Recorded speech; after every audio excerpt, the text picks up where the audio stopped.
मैं हूं सुदेश। चलिए आज के ताजे खबरों को जानते हैं।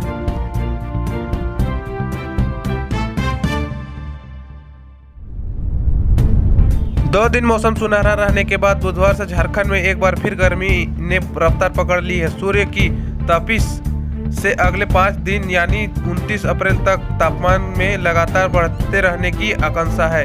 इस दौरान 2 से 4 डिग्री तक अधिकतम तापमान में उछाल आएगा। पूरे राज्य में गर्म एवं पछुआ हवा और सूर्य की तीखी किरणें आम लोगों की परेशान करेगी। पश्चिमी सिंहभूम के कोल्हान जंगल में नक्सलियों के खिलाफ चलाए जा रहे अभियान के दौरान सुरक्षा बलों को बड़ी सफलता हाथ लगी। टोटो थाना क्षेत्र सुदूरवर्ती राजावासा जंगल के सुरक्षा बलों ने भारी मात्रा में विस्फोटक सामग्री बरामद किया, जिसमें नक्सलियों द्वारा छिपाकर रखे गए 5000 से ज्यादा डेटोनेटर पुलिस के हाथ लगे। लोकसभा चुनाव के दौरान अगर आप अपने उम्मीदवार के संबंध में पूरी जानकारी चाहते हैं तो बस एक क्लिक कर हासिल कर सकते हैं। आपको अपने मोबाइल में KYC ऐप डाउनलोड करना होगा। लोकसभा आम चुनाव 2024 को लेकर तैयारियां चरम पर है। चुनाव प्रक्रिया पारदर्शी और निष्पक्ष रहे, इसके लिए भारत निर्वाचन आयोग काफी सक्रिय के साथ काम कर रहा है। तेलंगाना सीएम रेवंत रेड्डी ने गुरुवार को कहा कि बीजेपी और RSS साल 2025 तक SC ST OBC आरक्षण खत्म करने की साजिश रच रहे हैं। उन्होंने कहा कि इसके लिए बीजेपी लोकसभा चुनाव में 400 सीटों की आवश्यकता है। प्रधानमंत्री नरेंद्र मोदी पर 6 सालों के लिए चुनावी बैन लगाने की मांग को लेकर दिल्ली हाईकोर्ट में शुक्रवार 26 अप्रैल को सुनवाई होगी। एडवोकेट आनंद S जोथले ने PM नरेंद्र मोदी के आचार संहिता के उल्लंघन का आरोप लगाते हुए हाईकोर्ट में उसके खिलाफ याचिका दर्ज करवाया।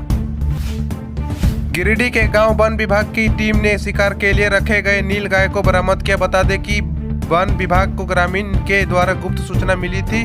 गांव के धनोता के पास एक जल स्रोत में पानी पीने के लिए जंगल को से भटकती हुई एक नील गाय पहुंच गया। 18वीं लोकसभा चुनाव के लिए सेकेंड पेज में आज 13 राज्यों और केंद्र शासित प्रदेशों की 88 सीटों पर वोटिंग होगी। यह सुबह 7 बजे से शुरू होकर शाम 6 बजे तक खत्म हो जाएगी। पलामू जिले के छतरपुर थाना क्षेत्रफल अर्जुनडीह गांव के नजदीक सुखनदिया नदी में डूबने से 2 बहनों की जान गई। दोनों महुआ चुनने के लिए गए थे। नदी में नहाने के दौरान दोनों डूब गई। बच्चियों की पहचान अर्जुनडीह निवासी राशिद अंसारी की बेटी के रूप में किया गया।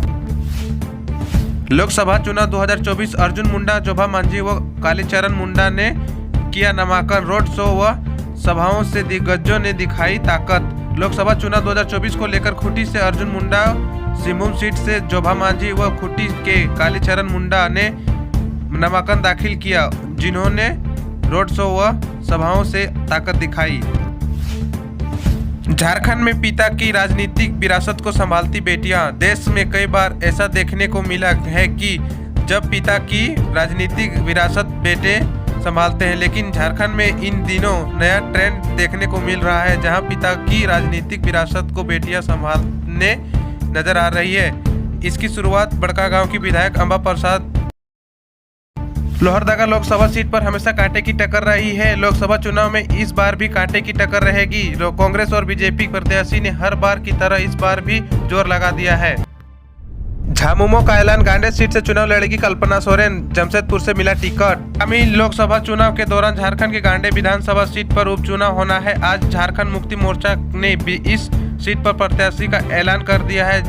जेएमएम ने गांडेय विधानसभा सीट से पूर्व मुख्यमंत्री हेमंत सोरेन की पत्नी को टिकट दिया है, जिसके साथ ही जेएमएम के जमशेदपुर लोकसभा सीट पर भी प्रत्याशी के नाम पर ऐलान कर दिया है। इस सीट से जेएमएम ने समीर मोंती को चुनाव मैदान में उतारा। रांची के होटवार में बर्ड फ्लू की पुष्टि के बाद बुधवार को उस क्षेत्र के 1 किलोमीटर के दायरे में जिंदा या मुर्दा मुर्गियों के उत्पादन और अंडे की खरीद बिक्री पर रोक लगा दी गई है।